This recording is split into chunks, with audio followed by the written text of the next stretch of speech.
4월 13일 다윗이 솔로몬에게 한 당부.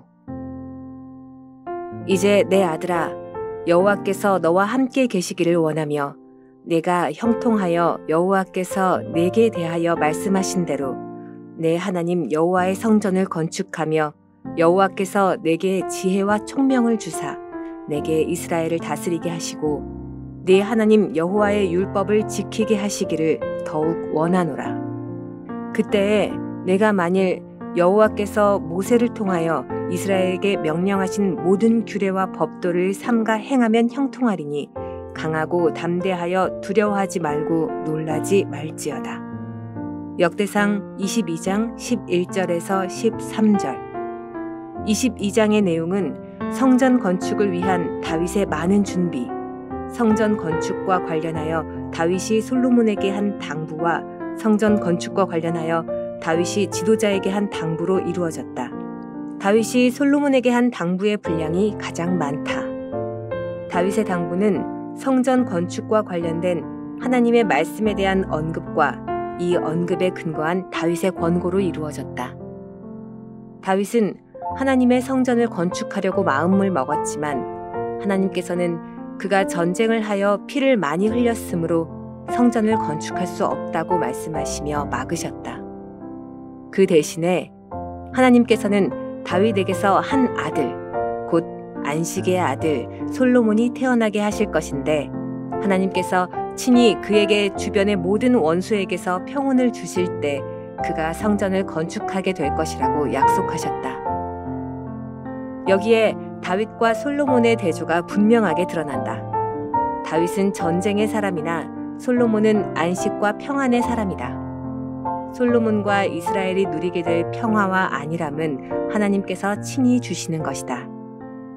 이러한 대조는 두 가지 중요한 사실을 드러낸다. 하나는 다윗의 시대에 아직 가나안의 정복 전쟁이 완성되지 아니했다는 것이다. 다른 하나는 하나님께서 솔로몬의 시대에 가나안의 정복 전쟁을 완성시킬 것이라는 약속이다.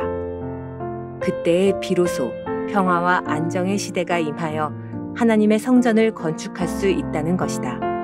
성전은 아직도 가나안 정복의 전쟁 중인 다윗의 시대에는 지어질 수 없다. 그래서 하나님께서 다윗에게 성전 건축을 허락하지 않으신 것이다. 그러나 샬롬이란 뜻의 이름을 가진 솔로몬의 시대에 하나님께서 가나안 정복 전쟁을 완성하실 때 비로소 평화와 안정의 시대가 임할 것이다. 바로 이때 솔로몬이 하나님의 성전을 건축하게 될 것이다.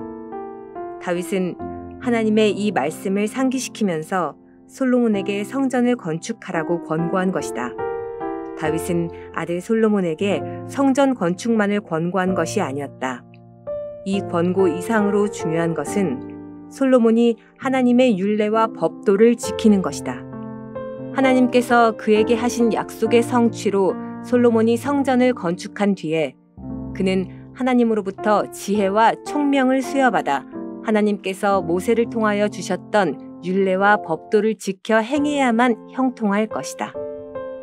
그러므로 솔로몬은 강하고 담대하여 두려워하지 말고 놀라지 말아야 했던 것이다. 다윗은 마지막으로 자신이 성전 건축을 위하여 많은 것을 준비했음을 언급한 후에 일어나 일하라고 명령하고 하나님께서 함께 하실 것이라고 말한다. 성전의 건축이 완성되면 성전 건축의 사명은 끝나지만 하나님께서 모세를 통하여 명령하신 율례와 법도를 따라 순종해야 하는 사명은 그때부터 본격적으로 시작된다. 다윗은 나중에 솔로몬에게 동일한 권고를 또다시 했다. 하나님께서는 솔로몬의 성전 봉헌 기도를 듣고 나타나셨다. 이때 하나님께서는 솔로몬 왕이 그분의 율례와 명령을 힘써 지켜 행하지 않으면 다윗 왕조와 성전이 버림받을 것이라고 경고하셨다. 한마디 기도. 하나님의 말씀에 순종하는 사명에는 끝이 없음을 알게 하소서.